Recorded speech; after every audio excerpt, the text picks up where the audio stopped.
वोटों की चोरी का है। पहले तो अमित शाह बोल रहे थे कि राहुल गांधी के हर आरोपों का जवाब वो देंगे, लेकिन जब राहुल गांधी ने सीधी चुनौती ही दे दी, बीजेपी बुरी तरह से फंस गई। स्पीकर को बीच में कूदना पड़ गया। राहुल की शाह को दी गई इसी खुली चुनौती को लेकर हम अपनी स्पेशल रिपोर्ट में करेंगे बात। नमस्कार, मैं आंचल। सबसे पहले हम आपको बताते हैं कि आखिर राहुल गांधी ने क्या कुछ कहा है। स्पीकर सर, मेरा कल एक सवाल था जो हिंदुस्तान के इतिहास में पहली बार डिसीजन लिया गया कि इलेक्शन कमिश्नर्स को फुल फुल इम्यूनिटी दी जाएगी। ठीक है, ये है ना, इसका जवाब इसका पीछ में खत्म नहीं किया सर। इसके पीछे जो थिंकिंग थी वो हमें सबसे पहले बताएं। ठीक है। दूसरी बात, नहीं, हरियाणा की जहां इन्होंने बात की, इन्होंने एक उदाहरण लिया, वहां पर अनेक उदाहरण हैं। वो भी आपने दिया था ना, 19 वो भी आपने दिया था, इसलिए दिया वो भी 19 लाख वहां पे फेक लोग, वो उदाहरण आपने दिया था, इसलिए उसका जवाब दिया।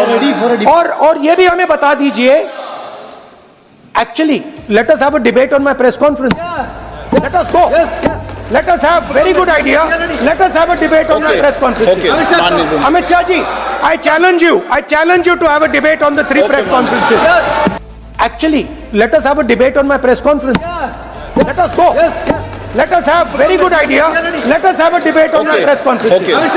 Amit Shah ji, I challenge you to have a debate on the 3 press conferences. Actually, let us have a debate on my press conference. Let us go, let us have very good idea, let us have a debate on my press conferences. Amit Shah ji, I challenge you to have a debate on the 3 press conferences. Please. ठीक है, बैठ जाइए। माननीय, please माननीय, आपने बात की थी, प्लीज।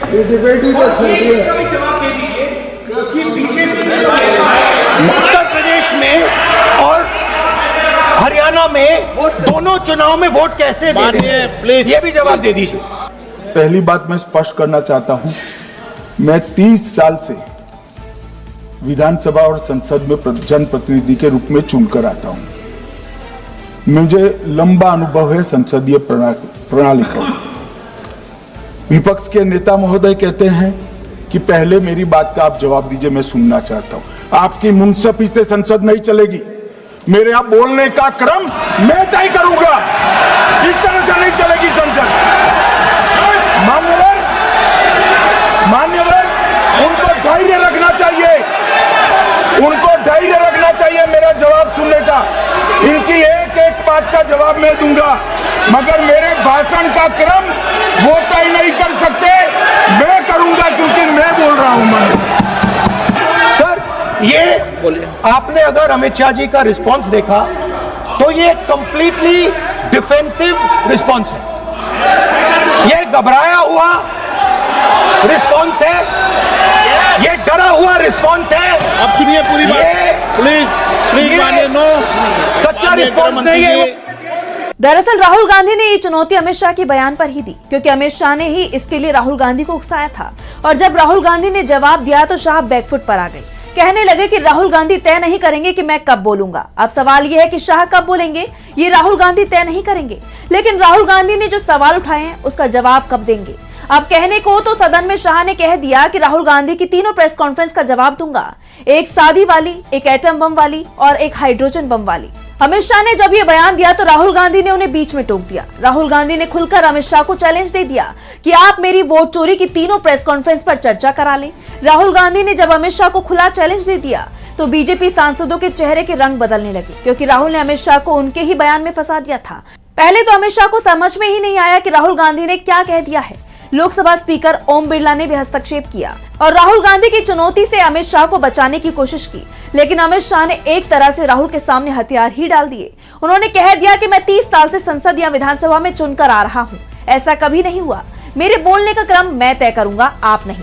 अमित शाह ने जब राहुल की चुनौती को एक तरफ से नजरअंदाज करने की कोशिश की तो राहुल ने कहा कि ये डरा हुआ, घबराया हुआ रिस्पॉन्स है, सच्चा रिस्पॉन्स नहीं है।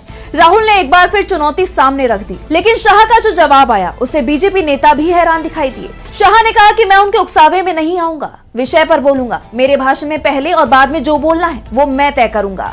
हमने तो नहीं कहा कि नेता विपक्ष झूठ बोल रही हैं। राहुल गांधी ने चुनाव आयोग को लेकर भी सवाल उठाया था। कहा था कि मोदी सरकार ने चुनाव आयोग को इम्यूनिटी दी है, इसके लिए कानून में बदलाव किया है, आखिर इसकी जरूरत क्या पड़ गई।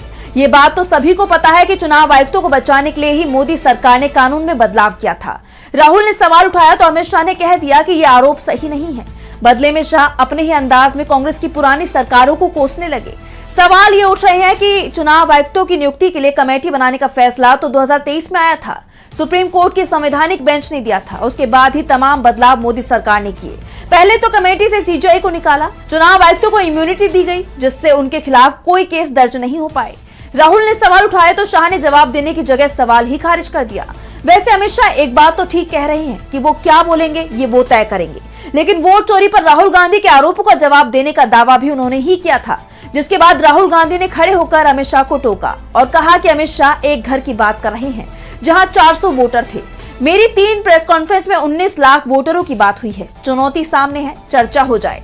वैसे राहुल गांधी ने जो 3 प्रेस कॉन्फ्रेंस की थी उनमें पहली प्रेस कॉन्फ्रेंस का जवाब मुख्य चुनाव आयुक्त ज्ञानेश कुमार ने देने की कोशिश की थी, लेकिन वो खुद ही अपने जवाबों में बुरी तरह से घिर गए थे। इसके बाद उन्होंने वोट चोरी पर जवाब देने से ही तौबा कर ली और अब अमित शाह कह रहे हैं कि वो राहुल के हर आरोप का जवाब देंगे। लेकिन जब राहुल गांधी ने उन्हें डिबेट की चुनौती दे दी तो वो इस चुनौती को मानने को तैयार नहीं हो रहे हैं। अमित शाह ने इसके बाद बहुत बातें कही, चुनाव आयोग और एसआईआर का बचाव करने की कोशिश की, लेकिन राहुल गांधी ने वोट चोरी को लेकर जो सवाल उठाए थे उन पर बोलने से बचते दिखाई दिए और यही कारण था कि राहुल गांधी ने भी कह दिया कि अमित शाह का रिस्पॉन्स पूरी तरह से घबराया हुआ है, डरा हुआ रिस्पॉन्स है। ये बात तो आप सभी को पता है कि राहुल गांधी ने हरियाणा, कर्नाटक और महाराष्ट्र में वोट चोरी को लेकर बड़े खुलासे किए। दावा बिहार में वोट चोरी का भी किया है और बिहार चुनाव को लेकर जल्द ही बड़ा खुलासा भी हो सकता है और इसकी शुरुआत भी चुनाव आयोग के ही जवाब से हो गई है, जिसने खुलकर मान लिया है कि बिहार में अभी भी डुप्लीकेट वोटर हैं और ये संख्या हजारों में है। फिर सवाल उठ रहे हैं कि जब एसआईआर हो चुका है तो फिर ये डुप्लीकेट वोटर कहां से आ गए, जबकि चुनाव आयोग के पास तो डुप्लीकेट वोट पकड़ने वाला सॉफ्टवेयर भी मौजूद है, फिर भी आसानी से ये गड़बड़ियां हो रही हैं। तो फिलहाल हमारी स्पेशल रिपोर्ट में बस इतना ही। देश और दुनिया